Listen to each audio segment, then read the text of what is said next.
Much better than I expected. That tastes really good. Hello, and welcome to an episode of Cooking with Cleavage. We're going to make shrimp scampi tonight. So, I have a pound of shrimp here that I'm going to peel. I want to make shrimp stock out of it first because I'm going to boil the pasta in the shrimp stock. So, I'm sure I've shown y'all how to peel shrimp before. And I thought I would do it on camera again. And I'm going to do a shout out to my twin sister, even though she, and I'm just going to devein it. Just like that.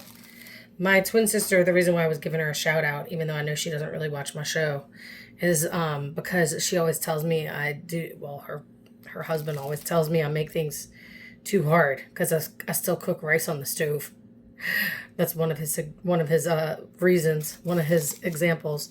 But she tells me there's an easier way to peel shrimp. And she's like, "Oh my God, you don't use a shrimp peeler?" And I'm like, "No, I just use my hands." She's like, "It's so easy, and it takes the vein, it deveins it at the same time." But I don't really know what she's talking about. So if y'all want to let me know and send me a link in one of the comments of a good shrimp, peeler that deveins it at the same time, I would love to hear your suggestions. And then maybe I will step into the 22nd century. I don't put my veins in the shrimp stock, the stock itself. So I'm going to put it just on the side of this bag right here because that's the trash. And you could do this with gloves so that your hands don't all stink. Like, I'm going to have to wash my hands. I washed my hands before this, but I'm going to have to wash my hands right after. But I don't know. I think it's easier to feel the shrimp when you have fingers instead of gloves.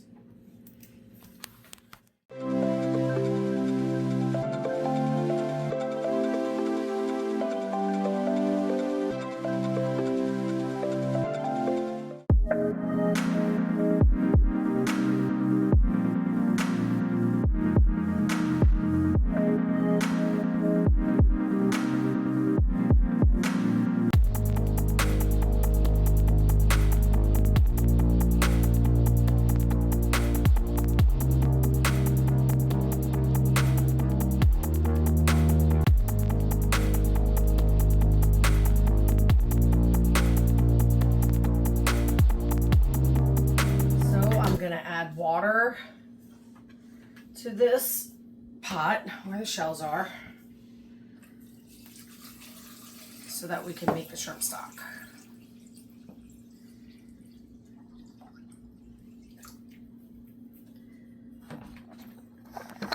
I'm using kind of a lot because we need to make pasta with it.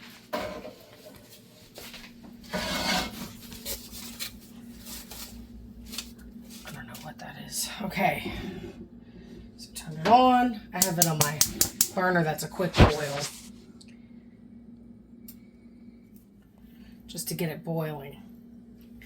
And then I'll salt it before I make the I'm gonna salt the water after I make the stock. Okay, while that's boiling, I'm gonna chop up my my vegetables. Or should I make myself a drink? Okay. So next I'm going to make a martini, y'all. I haven't done this in a while, so bear with me. I have ice in the shaker.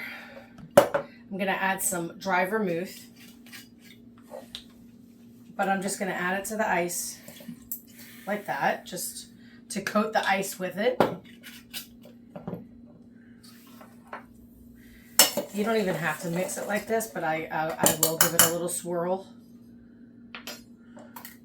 And then you want to put it in your glass. And you want to swirl that around. Most people don't like a whole bunch of vermouth. I can't do it right now. Hand me that yellow cup right there. Thank you. Because really I just usually do it over a sink.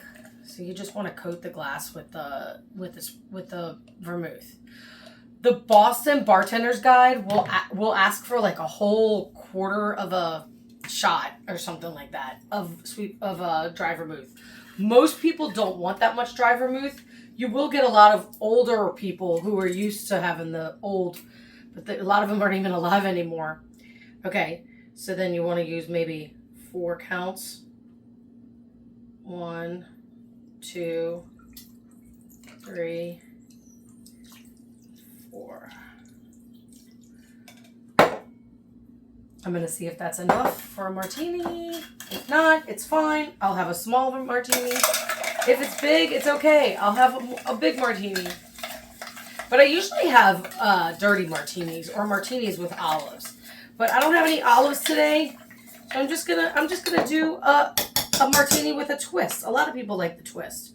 And I had to get some lemon for the shrimp scampi. I haven't cut it yet or made the juice yet, but see, I have the tool to help me make a twist. And it's best to do it before you cut the lemon. And then you just take the back of the rind. That's where the oil is. And you just run it along the rim of the glass. And then you twist it up. That's why it's called a twist. It twists like that. Some people will actually like put part of it over the side like that to make it look pretty. And then you just strain it. And that is short, but that's okay. I'm going to do a short one.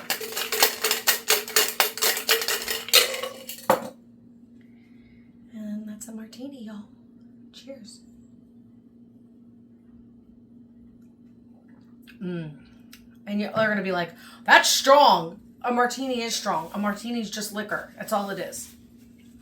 Or if you like it dirty, it's liquor with, what do you call it? Olive juice. That's all it is. Okay, so I'm going to put this back in the freezer in case I want to have another one. I'm going to take the wine out of the freezer. Put this in the freezer. We have all kinds of stuff in that freezer. This is the wine that I'm using for the shrimp scampi. So I put it in the freezer because I wanted to get it cold for the when we eat, we can have it. So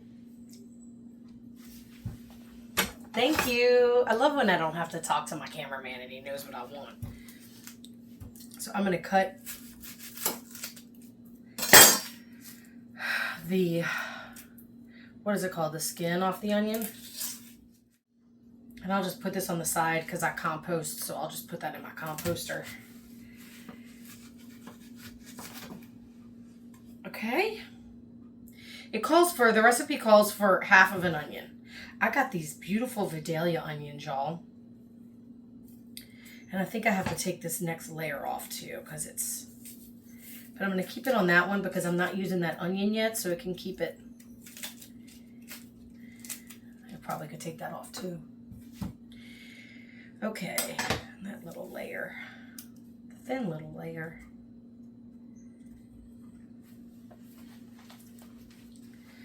All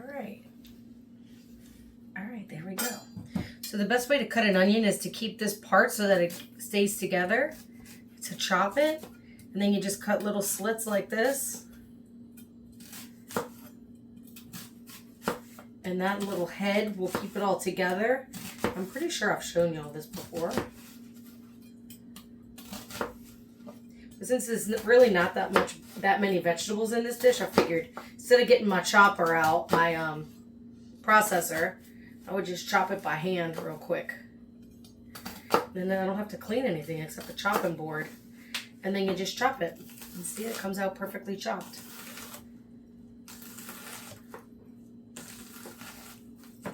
I'm gonna put that in something, huh?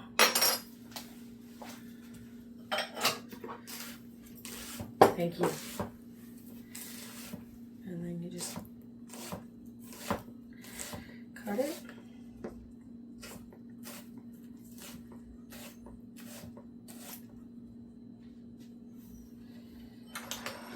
Thank you.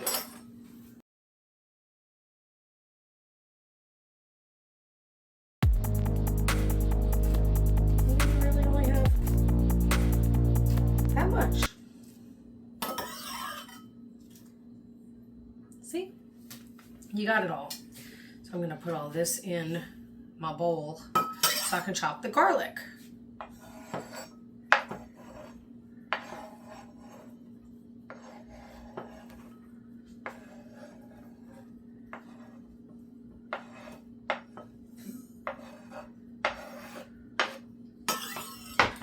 chop it a little more. Like, look, this piece and this piece look like they could be chopped more, but I think it cook down in the pan also. And I kind of like big pieces of onion, don't you? When you're... Okay. That wasn't as perfect as it usually is. That's okay. All right. Then the garlic. So that it calls for, the recipe calls for 4 cloves, or like my mom always called it, the toe of garlic, because it's the head and the toe. That's what my mom always called it. But these are big. We could call that 4, but how could you go wrong with more garlic? So I got another head, and I'm going to take a couple more toes or cloves.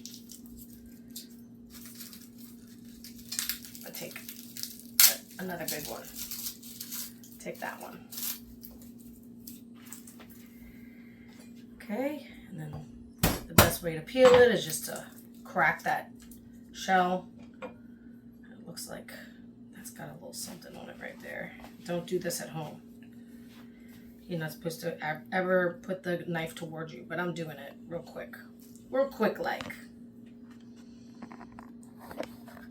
And then same thing for that. You want to cut the little tip off because it's hard. You like the garlic to penetrate, but you don't want it to be hard pieces of garlic, you know? You want the flavor to penetrate, but you don't want pieces of garlic. And you don't want to put the garlic in too soon because you want it to still be moist. It'll dry out too much if you put it in the pan too soon too. So I like to just do my, that one didn't come off. I like to get my onion all cooking in the pan first, and once it starts to, the water, onion has a lot of water in it. So after the water starts coming out of the garlic, the onion, like a lot of people say, once it gets clear. Okay, well that's starting to cook. I'm gonna put the top in here because we're gonna strain it into there anyway. And we can cook it with the top off now that it's boiling, because it needs to, otherwise it'll just keep spilling over. See, that's all the fat coming to the top. That's all the fat that was inside the heads that's gonna make that really good.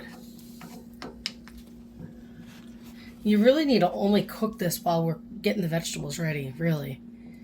Some people will say you could cook shrimp, you can cook it for 15 minutes, and some people will say an hour. I don't think with shrimp it makes any difference to cook it for longer. It's not like cooking it for a long time because it has bones or anything like that. But you can strain it and then reduce it, which makes it stronger. I just try to get it as small as possible, and then you can work on getting it smaller to mince it. Some people will say chopped garlic, and some people will say minced. I like it. Just try to get it as small as I can for a pasta dish like this. Even though I'm sure it won't matter, because it's just going to be delicious and good. And garlic is part of this dish that makes it so delicious.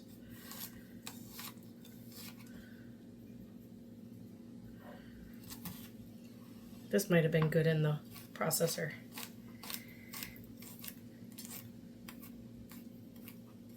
But it's also good to show them how this happens. How you get it all moist. And I'm not always perfect at this, but they say the right way to hold a knife is to put the tip down. You don't take it off. You just move the back. Always tuck your fingers in so you're not slicing your fingers. That's sometimes easier said than done too. But you always gotta, it helps to make it safe. And they say to keep it down like that because it helps you control the knife better than the knife just flopping all over the place. That's like a chef rule. That smells so good, that stock. Now, the recipe that I had online, it doesn't say to make the shrimp stock and to boil the pasta in the shrimp stock. But y'all know me. I mean, come on. Of course I'm going to do that. Because even when I was young and my mom would give me a recipe and she would say, okay, you don't need to add anything, I would always add stuff. I mean, that's just who I am.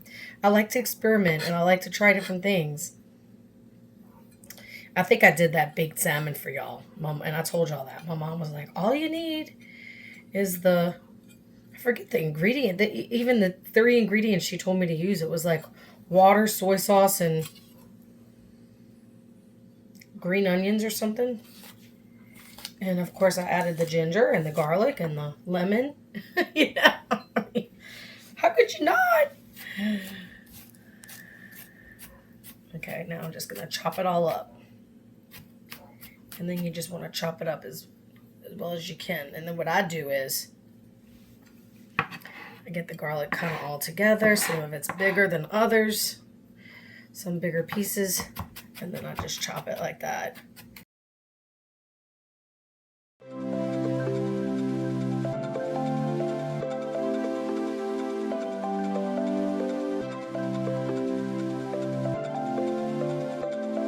And then you can feel the moisture coming out of the garlic. Garlic's not as, like I said, garlic's not as moist as onions are. It doesn't have as much moisture as onions do. But it has some. But I'll show you a trick.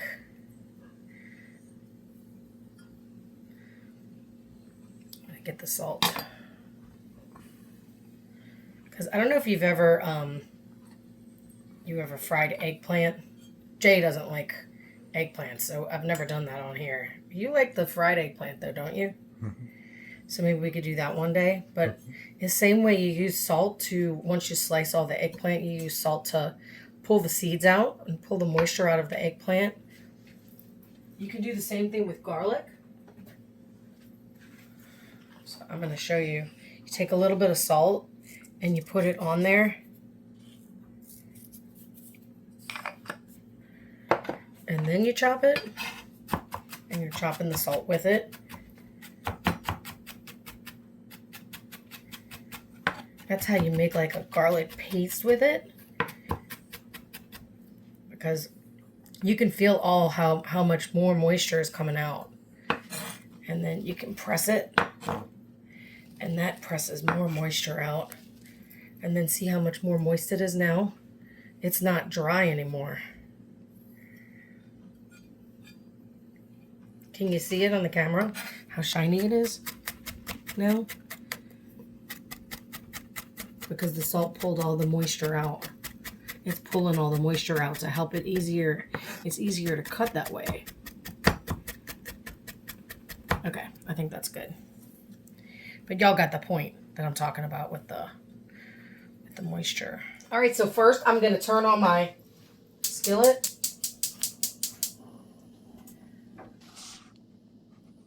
To a 3. That's a little medium. That's probably medium high. I'm going to get that hot. And I'm going to measure 2 tablespoons of olive oil. While the pot's getting hot, I'm just going to sip my martini. 2 tablespoons of butter. 2 tablespoons of olive oil.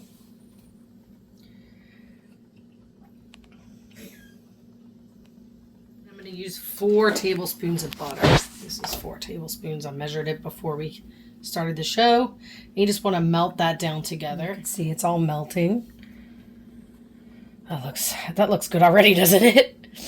Something about olive oil and butter. Wait till we put the onion in. We could put the onion with the garlic. The recipe calls to add the onion and garlic together. You just, in my experience, you don't want to add garlic by itself because it'll burn. And the onion has enough water to stop that from happening. Even though it doesn't sound like it. It's hot. The butter is sizzling. I'm gonna put the onions in and they're gonna start cooking. I'm gonna put the garlic in. That.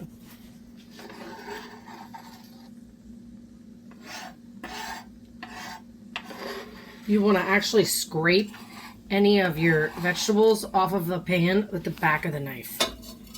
Make use of the back of the knife. Because then if you use the front of the knife, it cuts down on your sharpness of the knife. Okay, you just let that kind of simmer.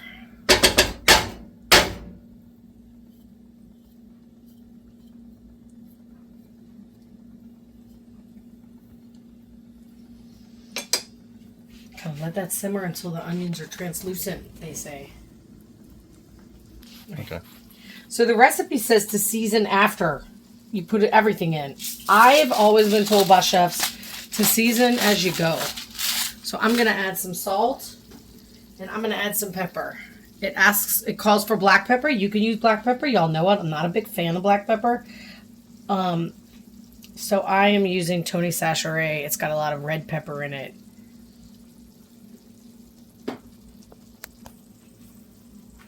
You can also use white pepper. Y'all have seen me use that before. And I'm going to stir that all in.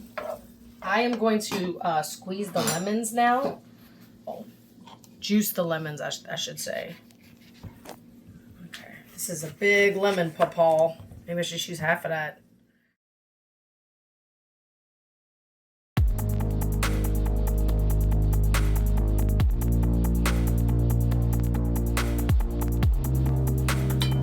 Okay, so I'm going to add the shrimp, the onion. Look how good the onions and the garlic look. I'm going to add the shrimp.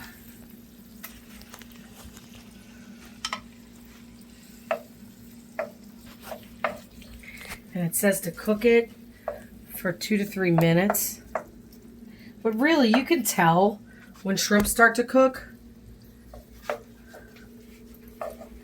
You can tell because they turn pink. This is really just a meal for two. I turn them all over. And what you don't want to do is cook them too much because shrimp can overcook. So it says to cook it for 2 to 3 minutes. What I'm going to do is I'm going to turn them all over and then I'm going to add the rest of the stuff. Don't you think? Mm-hmm. I don't want to overcook them. I can't stand overcooked shrimp. It's one of the worst things.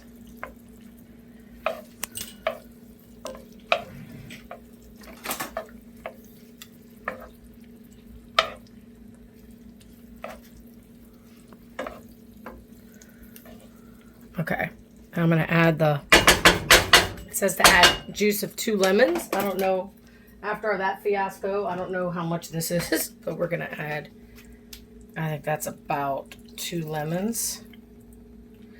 And we're going to add a half a cup of white wine. This is the white wine that I had.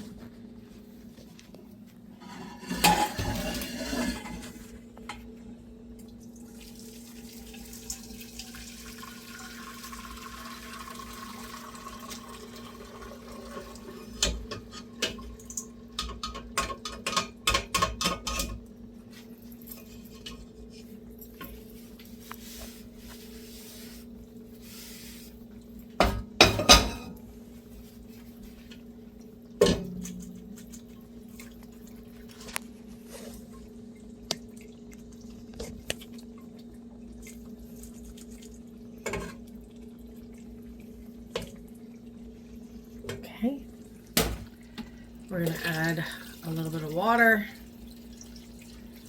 to cook the pasta. Look, this recipe asks for slightly salted water on the pasta thing, but I was told by an Italian chef that you have to make the water as salty as the sea. So I'm going to add a bunch of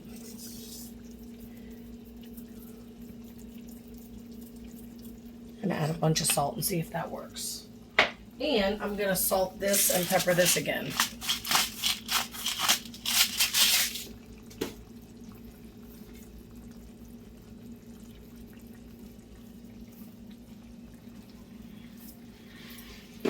And I'm gonna flip it and see. I might have to turn this down. I'm gonna put the shrimp out to the side. I'm gonna let that liquid evaporate. I don't want the shrimp to overcook, so I'm gonna pull the shrimp out because, y'all, this is the first time I'm making this recipe, and this looks like really saucy to me. Half the package.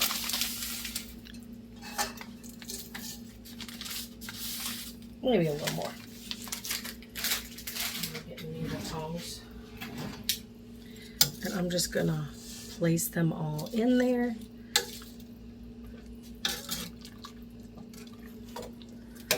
And then you want it to cook for maybe 2 minutes. Also, what I learned from an Italian chef is you don't want to put olive oil on pasta because it helps the sauce slips right off of it.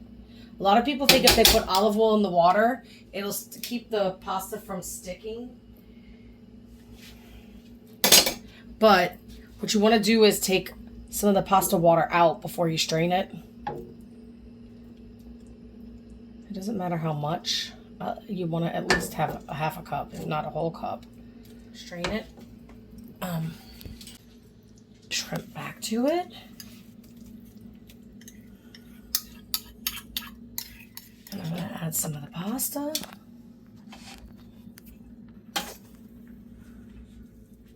You can add some of this. Oh, shoot. You see how it helps it not to stick?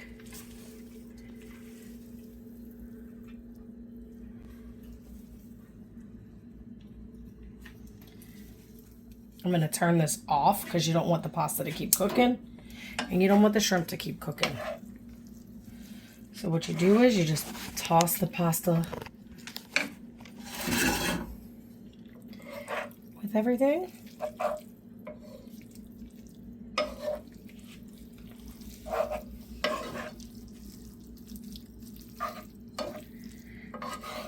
And then what the recipe says is to, you know, add the Parmesan as garnish. But what I'm going to do is add some Parmesan in here.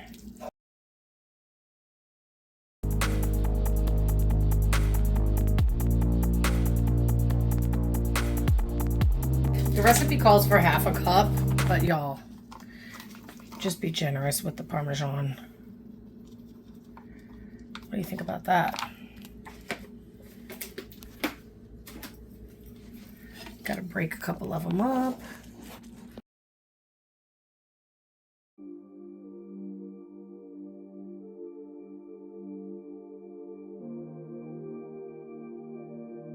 Okay, so the last thing is I have a little chopped parsley right here. It's Italian parsley. I'm just gonna put it on top, add a little color and a little flavor, and some chopped basil. I have this from my garden, y'all. By garden, I mean potted basil. I haven't actually made an herb garden yet. Wait, you gotta have you have to have the Parmesan, and then a little bit. Can you hand me a little spoon? Cause that. Oh, it's a great little spoon. And then you want to top it with all of it with Parmesan.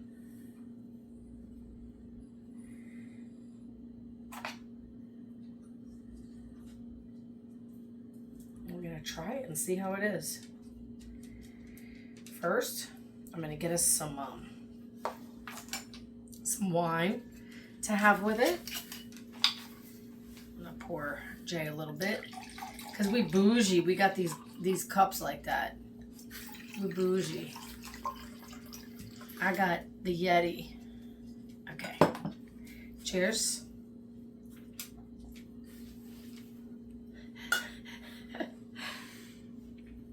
Yum, that's pretty good. That's really good wine. Y'all, I got it at Costco. It's the Kirkland, Sonoma County. Not bad. And then I'm gonna try the meal. See what it tastes like.